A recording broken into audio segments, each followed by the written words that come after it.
When giants fall, humans rise. They thought we were weak, fragile, just another primitive species clinging to a dying planet. But they didn't understand what it means to be human. We don't break. We adapt.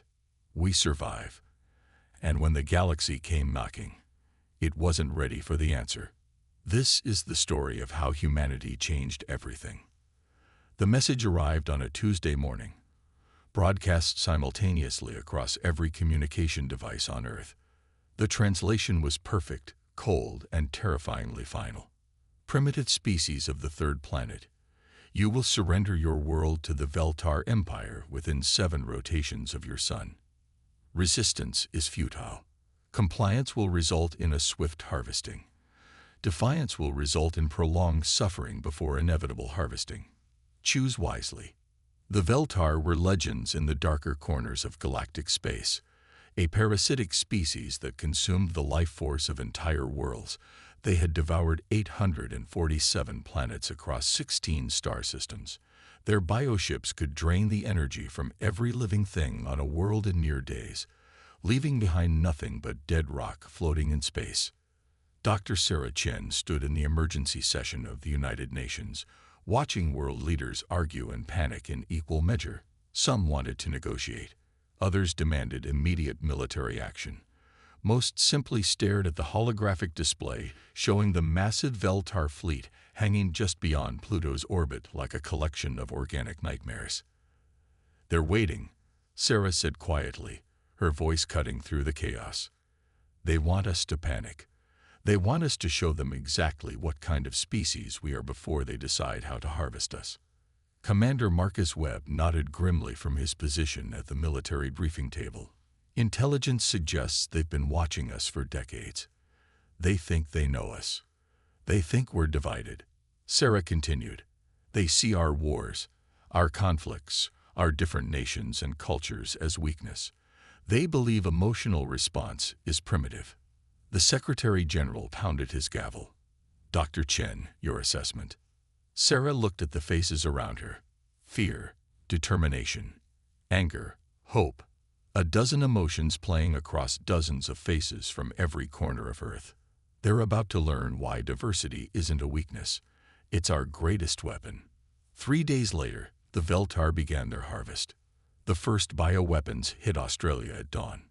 Massive organic pods, each the size of a city block, crashed into the continent and immediately began spreading root-like tendrils deep into the earth. Within hours, the entire Australian landmass started to wither.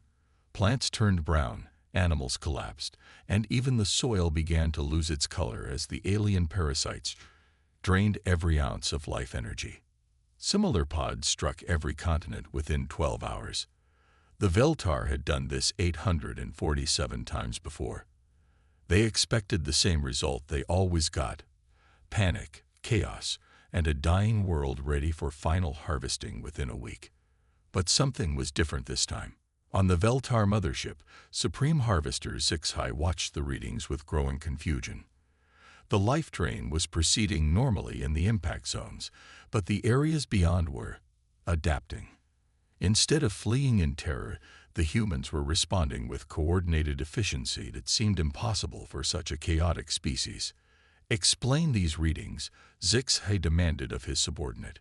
"The humans appear to be working together, Supreme Harvester. Despite having no hive mind, no shared consciousness, they are responding as if." As if what? As if they were prepared for this. Deep beneath the Colorado Rockies, Project Prometheus came online. The facility had been built in absolute secrecy over the past 30 years, funded by a coalition of every major nation on Earth. What the world's leaders had never publicly acknowledged was that Earth had been visited before. Not by conquerors, but by refugees, survivors of worlds the Veltar had already harvested. Each refugee had brought warnings, technology, and most importantly, knowledge of how the Veltar operated. Humanity had been preparing for this day for 3 decades. Sarah Chen stood in the command center, watching displays that showed every Veltar biopod on the planet. "Marcus, are the neural networks ready?" Commander Webb nodded. "All 7 billion of them." The Veltar's greatest strength was their hive mind, perfect coordination through shared consciousness. But it was also their greatest weakness. They couldn't understand how a species could work together while maintaining individual thought. It was beyond their comprehension. Humanity was about to give them a very painful education. Sarah activated the global network. Across Earth, every human being with access to the quantum-encrypted communication system received the same message, not in words, but in pure understanding. The plan, the purpose, and their individual role in it. Unlike a hive mind, this was voluntary cooperation. Each person understood the whole picture and chose to be part of it. Each could adapt, improvise, and think independently while working toward the common goal. The Veltar had never encountered anything like it. The counterattack began at sunset on the fourth day. Instead of trying to destroy the biopods directly, humanity did something the Veltar had never seen. They began communicating with them.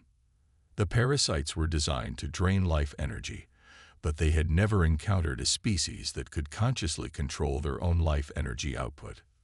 Across Earth, humans began meditation techniques that had been refined and perfected over 30 years of preparation.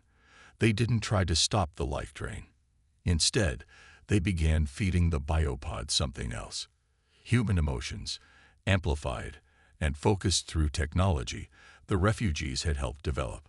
The Veltar parasites, designed to consume simple life energy, suddenly found themselves flooded with complex emotional data. Love, hate, hope, fear, anger, joy, all the chaotic, beautiful, impossible complexity of human consciousness poured into systems designed to process simple biological energy. On the mothership, alarms began screaming. "Supreme Harvester," his lieutenant cried. "The biopods are malfunctioning." "Impossible. They are perfect instruments, tested on hundreds of worlds." "Sir, they're sending data back to us. Massive amounts of data. Our processing systems can't handle the volume." Zixai stared at the readings in horror. The humans weren't just resisting the harvest. They were using it to attack the Veltar network directly. Every biopod had become a transmission node, flooding the hive mind with human consciousness. For the first time in their species' history, individual Veltar began to experience something they had never known: independent thought. Sarah watched the chaos unfold on her screens and smiled. Phase 2, Marcus. Understood. Activating Prometheus protocols. Across Earth, the real defense network came online. Hidden within every major city, disguised as infrastructure and public works projects, humanity's secret weapon revealed itself.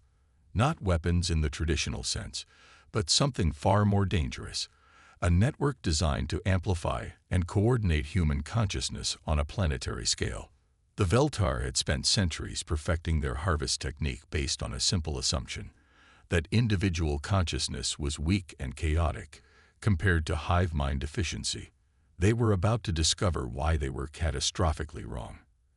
As night fell on Earth, 7 billion human minds linked together voluntarily, maintaining their individuality while sharing their strengths. Artists lent creativity, scientists provided analysis, soldiers offered strategic thinking, and children gave pure, unlimited imagination. The Veltar mothership shuddered as the combined force of human consciousness struck their systems like a tsunami. Biopods across Earth began to spark and smoke, their parasitic programming overwhelmed by the complexity of what they were trying to process. Zixai felt something he had never experienced. "Fear, retreat," he commanded. "Full retreat. We will return with greater forces." But it was too late. The humans had been studying every piece of Veltar technology that had fallen to Earth over the decades. They knew exactly how the alien ships worked. Sarah's voice carried across the global network, calm and certain. "They came here to harvest us. They wanted to know what humans are made of." Around the world, people smiled grimly as they felt her words through the quantum link. "Let's show them." The Veltar fleet tried to flee, but they discovered something that no conquered species had ever been able to tell them. Human beings, when truly united, were not prey. They were predators. Never mistake human kindness for human weakness. The Veltar had made their living for millennia on a simple principle. Complex consciousness was inefficient, chaotic, and ultimately weak when faced with the perfect coordination of a hive mind. They had harvested 847 worlds based on this assumption. Earth was about to prove them wrong in the most painful way possible. Supreme Harvester Six-High stared at his instrument panels in growing horror.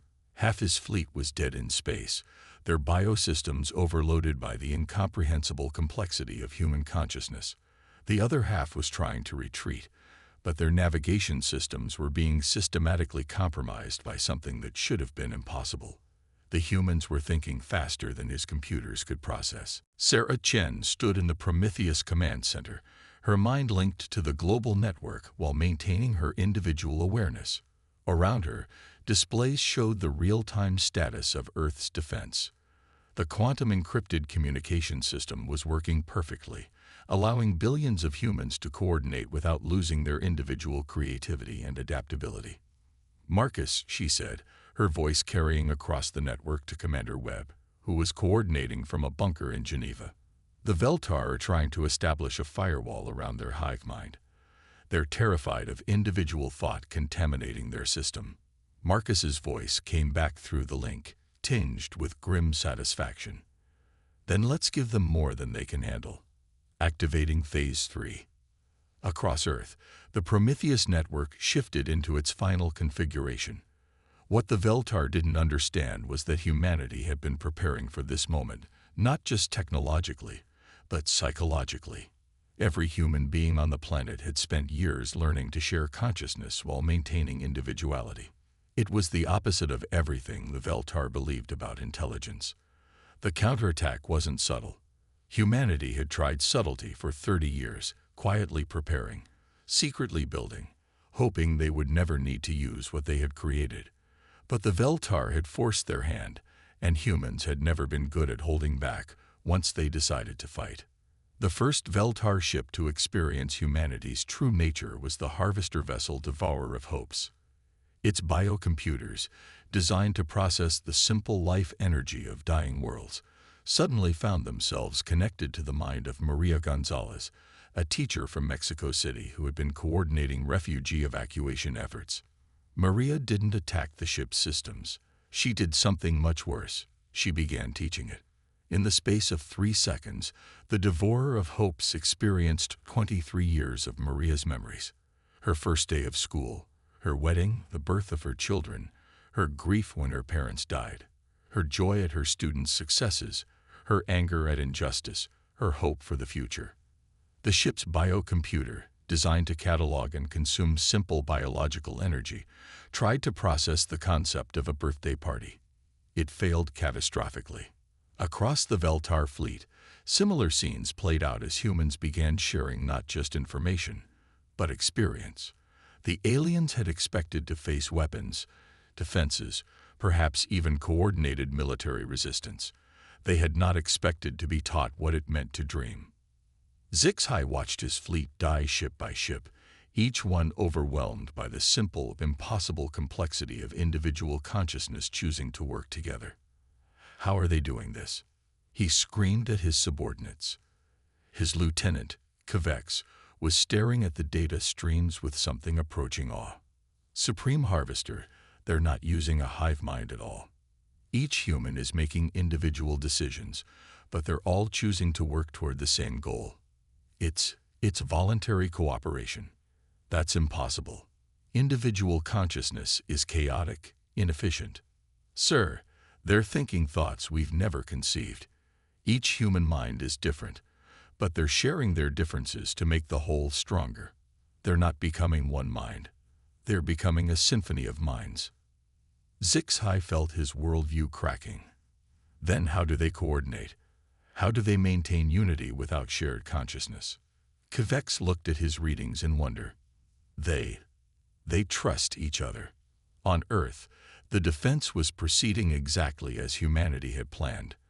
Not with weapons or technology, but with the one thing the Veltar couldn't understand or defend against: the conscious choice of billions of individuals to work together while remaining themselves.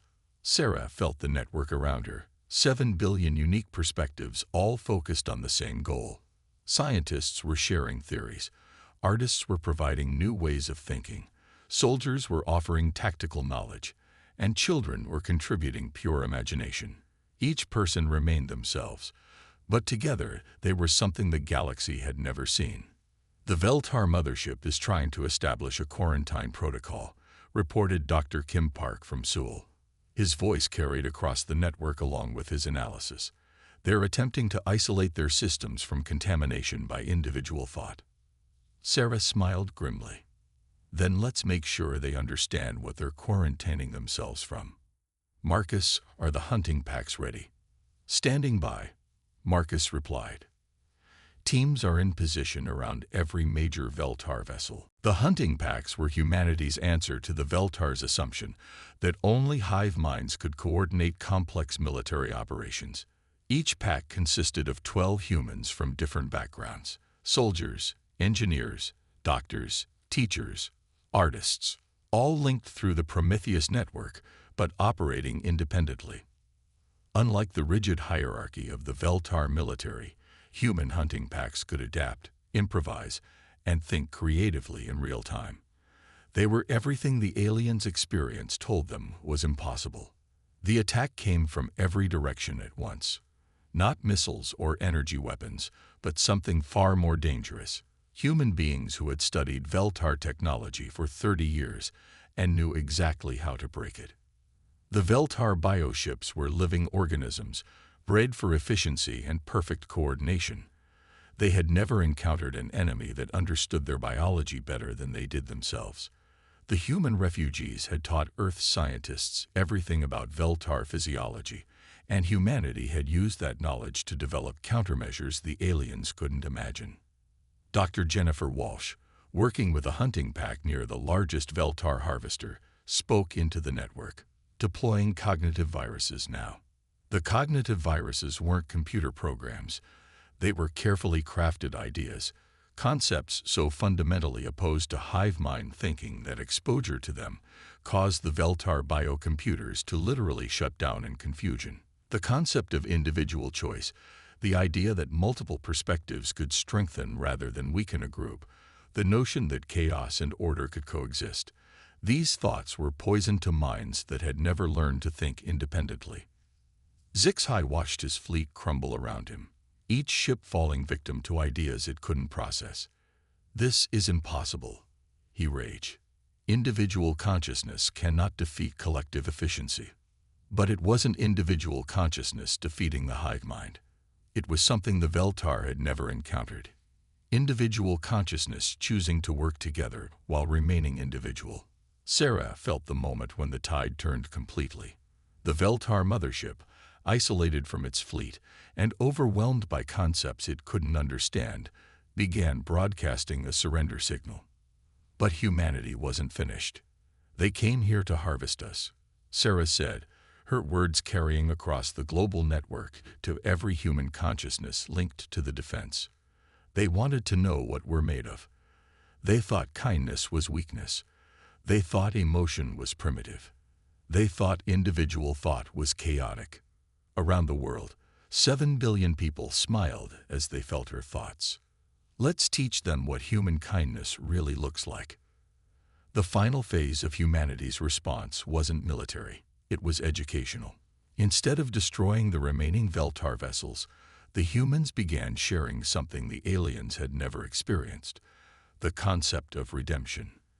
The Veltar had spent millennia consuming worlds, never questioning their actions because the hive mind had told them it was necessary. But individual consciousness brought with it something they had never known: the ability to choose differently. As human thoughts flooded the remaining Veltar ships, something unprecedented happened. Individual Veltar began to break away from the hive mind, experiencing independent thought for the first time in their species' history. Sci-Fi felt his perfect collective consciousness fracturing as his subordinates began to question, to wonder, to choose. The harvest fleet that had arrived to consume Earth was transforming into something that had never existed: individual Veltar, thinking their own thoughts. "What have you done to us?" he transmitted to Earth, his voice carrying confusion and something that might have been wonder. Sarah's response carried the warmth of 7 billion human hearts. "We showed you what it means to be free."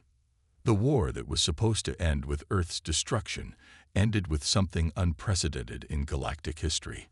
The transformation of the Veltar from a consuming hive mind into individual beings capable of choice. Some chose to return to space, carrying the gift of individual consciousness to other Veltar colonies. Others chose to remain near Earth, learning from humanity what it meant to be truly alive. But the message that spread across the galaxy was clear and unmistakable. Humanity was not prey. They were something far more dangerous and wonderful. They were teachers. And the universe would never be the same. In the months that followed, as news of Earth's victory spread through galactic communication networks, other species began to ask questions they had never dared ask before. Questions about cooperation versus domination, about the strength found in diversity, about the power of conscious choice. Sarah Chen stood on the observation deck of the newly built Prometheus station, watching former Veltar ships working alongside human vessels to build something that had never existed. A coalition based not on conquest, but on the radical idea that different minds working together could create something beautiful. "They thought we were weak," she said to Marcus, who had joined her at the viewing portal. "They were half right," Marcus replied with a smile. "We are weak. Individually, we're fragile, emotional, short-lived creatures. But together, we're something the galaxy's never seen before." In the distance, Earth hung like a blue jewel against the stars, no longer the primitive backwater world the galaxy had dismissed. It was something new, a beacon of hope for any species tired of domination, ready to learn what cooperation really meant. The humans had kept their promise. When the galaxy came knocking, they had shown exactly what they were made of. And it had changed everything.